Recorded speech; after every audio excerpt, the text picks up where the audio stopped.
Hello everyone and welcome back to AV Chess Lab. Knockout stage of the Opera Euro Rapid starts today and we have an amazing clash between world champion Magnus Carlsen and modern Mikhail Tal Daniil Dubov.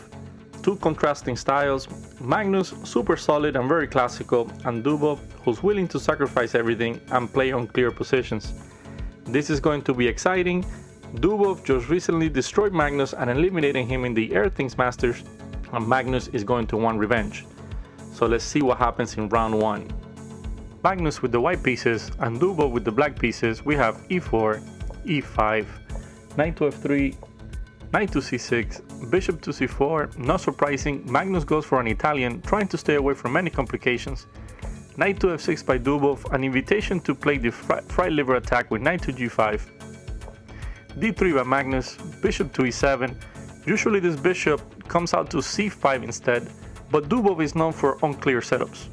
Castles by Magnus, d6, c3, necessary, otherwise knight to a5 and black trades the knight for the bishop.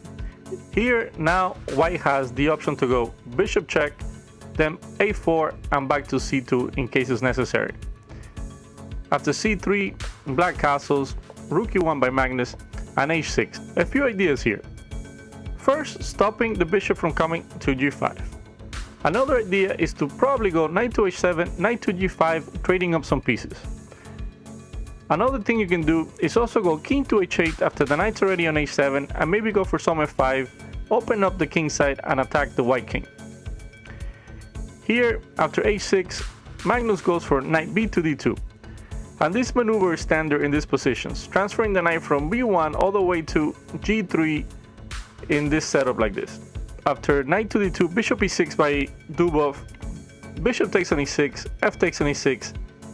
The pawn structure has been ruined, but black in return has the half-open f-file to attack the white king. Knight to f1, Magnus continues with his plan to transfer the knight to g3, a5, taking space on the queen side, knight to g3, a4, and bishop to d2. A very interesting move. White wants to play b4, but on the previous move with the bishop on c1, then a takes b3 en passant would have won a pawn for black. Another interesting thing here with the bishop on d2 is that if Magnus had gone for bishop to e3, he runs into this knight to g4 move, then the bishop has to move again. So now, after bishop to d2, Dubov goes for d5. And Dubov has run out of useful moves, and he's not the kind to just sit around and wait, so he strikes in the center first. Magnus goes for b4. Notice that if you go e takes d5 on the previous position, trying to win the pawn on e5, Dubov will simply recapture here on d5, and now the pawn on d3 is extremely weak and likely to fall. So Magnus instead keeps the tension going by playing b4. A takes b3 en passant, a takes b3, rook takes a1, queen takes a1, and usually these trades favor the more positional player, in this case, the world champion Magnus Carlsen. d4, and now Magnus starts to press. He goes for queen to b1, d takes on c3, bishop takes on c3, and bishop to c5 by Dubov, activating the bishop, and maybe hoping for some knight to g4, attacking the pawn on f2, maybe some rook takes on f3 sacrifices, who knows what he had in mind. Here Magnus goes for b4, the bishop goes back to b6, b5 by Magnus, knight to d4, and already you can tell that Magnus is the one pressing here. He goes for bishop takes on d4, bishop takes on d4. If e takes d4, then this bishop on b6 just looks very stupid. So after bishop takes d4, Magnus goes for queen to b3, attacking the weakness here on e6. Here.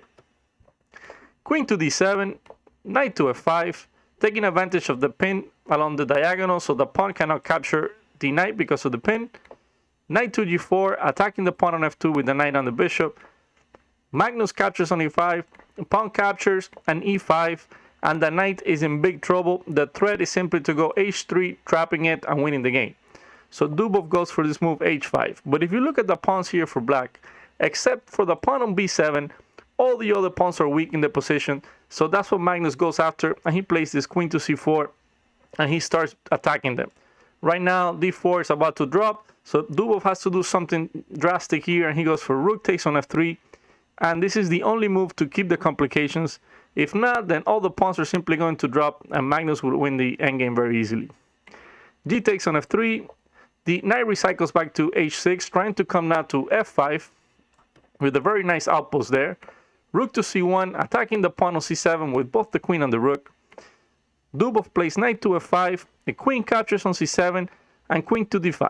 And Magnus missed this move completely. Now black has some nasty threats of its own in combination with this knight to h4, attacking both f3 with the knight and the queen, and putting a lot of pressure on the white king. Magnus here thought for about 4 minutes, and with less than 30 seconds on the clock, he came up with queen to c2. Not the best move, but he had calculated that he can give away a couple of pawns in order to neutralize the attack by black. Knight to h4, queen to e2, the knight captures on f3 with check, and here Magnus goes for this incredible king to h1, and unless you're superhuman, this is hard move to play. The knight has many discovered checks, and with less than a minute on the clock, it takes real guts to play this move. The knight captures on e5 with check, f3, and this is the idea. Now if knight takes on f3, we go queen to e4, you will be forced to trade queens, and then the rook is simply going to come here, take the pawn, and this pawn is going to queen and win the game for white. Instead, Dubov goes for queen takes on b5, rook to e1, and now white is completely winning, and here Dubov makes the last mistake of the game when knight takes on d3, and after rook to d1, the knight is pinned, he's going to drop the knight, Magnus is going to be up a full rook, so Dubov resigned in this position. A great start to this knockout stage, Magnus winning the game. Dubov is going to have to respond. He's going to have the white pieces on the next game, and it's going to be super exciting. Hope everyone enjoyed this game. Thank you for watching, and as always, stay safe, have a great day, and show respect to your opponent. See you next time.